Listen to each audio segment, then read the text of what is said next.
a great fan of it. I just.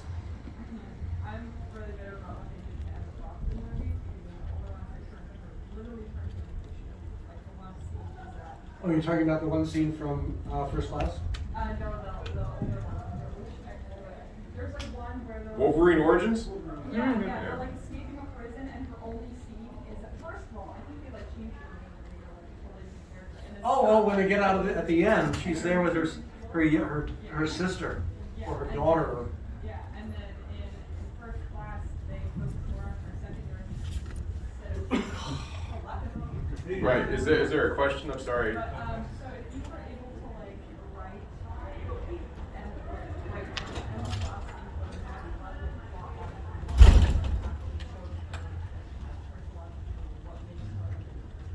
Oh, fair. Go. Yeah.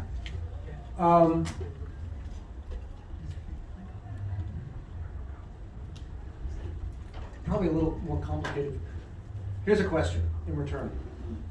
So, in Kitty's origin issue, introductory issue, Charlie shows up, and this blonde wearing a gray suit leaves. Well, we all know it's Emma, but is she in disguise? So one could think, Emma's had her hooks in Kitty from the very beginning. Is there an implication? I mean, she switched bodies with Aurora, and when they met again in Extreme, Aurora nearly beat the living daylights out of her, to remind her, don't do that again. But the thing with Emma is, she plays to win. She has a wicked sense of humor. That's not always nice. And there's no how she's playing second fiddle to any guy. So you start with that and you just run with it and see where it leads. And then you figure out how to beat her. I think that the biggest question I would have, for example, is, okay, is Kitty working for her in Krakoa because they're friends? How can you be friends with a telepath who's almost, if not likely, as powerful as Charlie? How can you trust anything you think of, anything they say, anything they do, because you're wondering, is it me? Or is it Emmerich's? Sorry. But the thing with Emma is that you've got to sit back and think, okay, if this is who she is, if Charlie were Emma, if Emma were Charlie, where would they go, what would they do, and how would you beat her? And maybe you can, but that's the challenge, that's the question. And bearing in mind the whole point of the movie is, if Emma's the central figure, the seduction is not the people on the screen, it's the 500, 700 people who just paid $15 to get into their IMAX, or is it 25 who want to see this? It's always a romance, whether it's Daniel Craig doing his last James Bond movie, or Ewan McGregor. Hi, I really am what we want. Anybody else? Logan character, Wolverine as a loner. Was it always intentional to leave him to be that way? I liked it. I mean, I bitterly opposed the idea of giving him his own series because I thought he was more fun as a mystery. And I knew the minute you put him on a series, it would probably sell like gangbusters, but sooner or later you're going to have to get into the past. And I vehemently opposed selling his origin because what seems great in 1999 may not seem as great in 2023 or 25 or 29 or 30, and you're stuck with this origin no matter what you do. I wanted him to be a mystery. I wanted him to have the potential of fun. I wanted him to be a character that you could look at wearing a tuxedo in Madripoor as plausibly as beating the living crap out of people in the movies. That said, it's Hugh Jackman. Who are you going to argue with? Yeah. If it does turn out to be Daniel Craig, I will be very fascinated because it would be, you know, Yeah. and I would find a way to get what's her face and what's his face from Hogwarts. Daniel Daniel Radcliffe. Yeah, Daniel Radcliffe who plays Harry Potter. And who was the other one you were thinking of? No. Daniel Radcliffe has been presented as a possibility. Yes. Right. And I think, okay, God knows what he'll look like buffed, but on the other hand, we now know what Jane Foster looks like buffed, and woo, you know, it's like, but it would be cool. What would be fun would be getting the other two from Hogwarts. Ron and Ron and, yeah. Hermione, yeah. Hermione and Ron. Yeah. Just as cameos or something, just to. She could play Lindsay McCabe. Don't even start. But no, I mean, the point is to come up with someone who you sit back and think, oh, that could be funny. And I went to conventions where people would complain about the fact that the Logan is 6'4".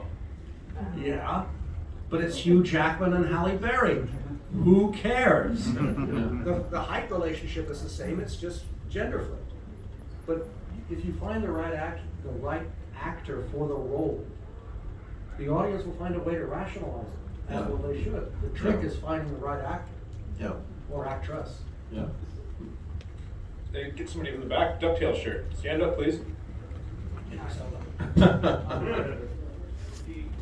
The X-Men animated series was like just a cultural milestone for what children growing up in the 90s, and it dealt with like a lot of maturity, religion, race, and it seems to have gone over a lot of people's heads who reflect back on it in a modern way. I was just wondering what your thoughts on like the social issue themes and their relevance today. That's a good question for you, Larry. Yeah. Well, one thing that we did back in the 90s is that we had to fight the networks because a popular show back then was either Scooby-Doo or Super Friends. And they literally had an idea of like, let's put Professor X in a Scooby-Doo van with a seeing eye dog going through the city looking for mutants. And we had to. That would be cool. We had to fight them. Oh my God. Now, one of the things we knew we wanted to make the series like the books, and so we deliberately instead of writing down the kids, we wanted to write from teenage and above, and we actually got the go ahead from the people in charge. We had like 2 people in management that believed in what we were doing, but the rest of the company thought we were doing it all wrong, that we were making mistakes. It would be one season and we'd be out. And so, but we deliberately did that because we knew in the first like run through the series, you'd see all the laser beams and explosions, and okay, that would be your eye candy. But when you got older and saw it again on a rerun, you catch more of the adult subtext that we put there and the commentary on society at the time. And that would, oh man, I didn't see that. Oh, wow, talking about, social issues and being an orphan, discrimination, all of those things that were going on. It's in the stories, and we put it out there, and luckily we got the green light. We had people in management. We had a really good story. The censor lady, and she can't remember her name right now, but she, instead of being from cartoon world, she was actually from live action world, and so we got lucky that this was the person that could have stopped everything, but she got assigned to our show, and when we talked to her a lot, she knew she could, she knew the adult themes we were trying to do, and she gave us the go ahead to get it all done, and that's how we got it on the air. It's like there was an alignment of like so many different things for the series to come about to bring those issues to the kids who are watching it, and that it was it was one of those things that the alignment of the stars only happens once in a while. And you know, I was on so many shows where it didn't happen, and you try to do something good, and you know, there's so many off-ramps where nothing good happens. But we did that to try and we wanted to have something that we could be proud to have had our names on. And a lot of the success of the show came from you guys who were watching it, because they thought the show was going to die. They didn't give us any publicity. And the kids kept, I say kids, you guys, the fans, kept it. It was either Power Rangers, Batman, or X-Men. We're always at the top of the ratings. And so they had to give us a season 2.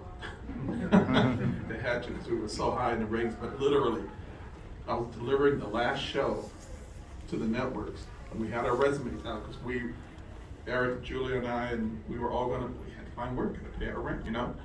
And they literally didn't, they said, don't go anywhere. We got to pick up the season 2. It was literally like within 24 hours. Yeah, we were getting ready to go. We had to go, but yeah. Just like comics. Yeah.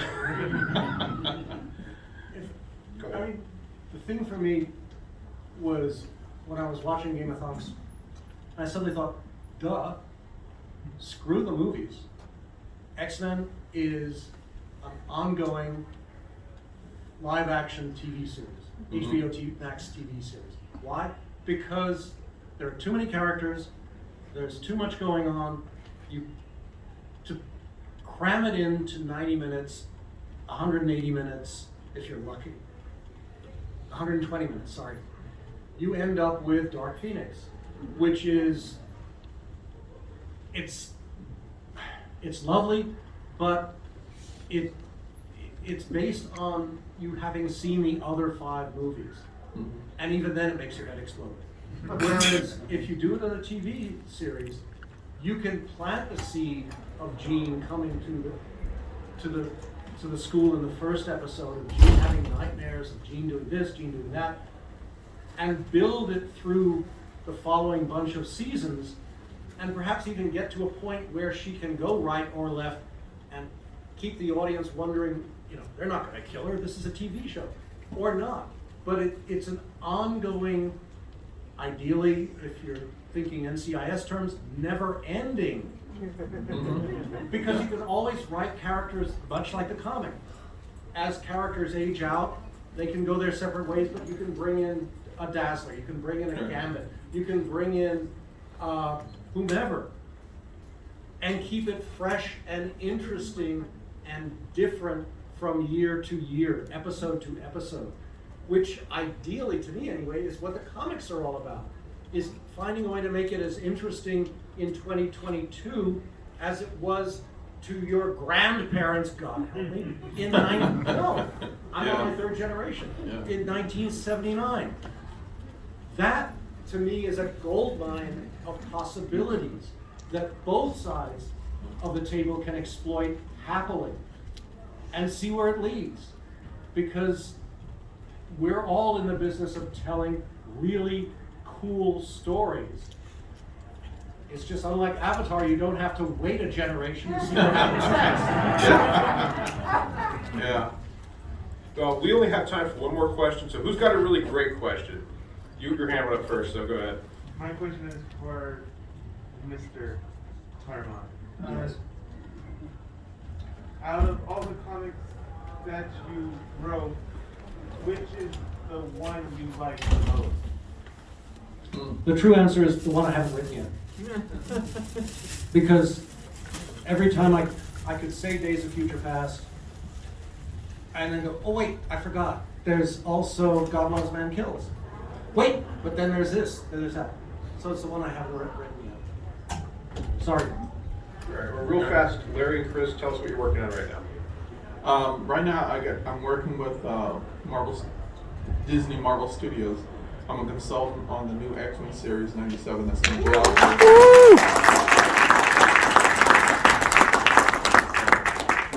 Working with them on, it should be out the middle of next year. They're still in production. I can't say much, but I can say that, you know, the look is the same. We got the Cal Dot for Wolverine, and we have Lenore for Rogue is back, and George Musa for the Beast. Those three are now. The other actors are mixed in there. I was that close. You could, okay. Unfortunately, though, the actor who played Cyclops passed away, and so they're recasting him. And the lady who did Jubilee, she is doing another character because she said she wanted to give that role to another Asian actress. So, but they're trying to bring back all the people who worked on the original series into the new one. And so that's basically what I've been doing, that and conventions and stuff. I'm actually not allowed to say. I'm working on something, it's really cool. Ideally, it'll be out sometime. I think you'll love it. I've seen the first art pages. They're remarkably gorgeous. I can say no more. What about your Gambit miniseries? I'm not allowed to talk about that either. The Gambit series is what happened during the time it took to grow her hair from non-existent to really long and lead Gambit back to the X-Men, which, from my perspective, could be anywhere from 6 weeks to 20 years. It's Sid Kotian did the art. It's absolutely gorgeous. It's different from almost every other comic on the stand these days in that it has an intentional sense of humor. And it's turning two of the neatest thieves in comics loose on the Mississippi Valley. I will say no more. Come see what it's like. All right, we are out of time. Thank you everybody for coming, and thanks to our panelists.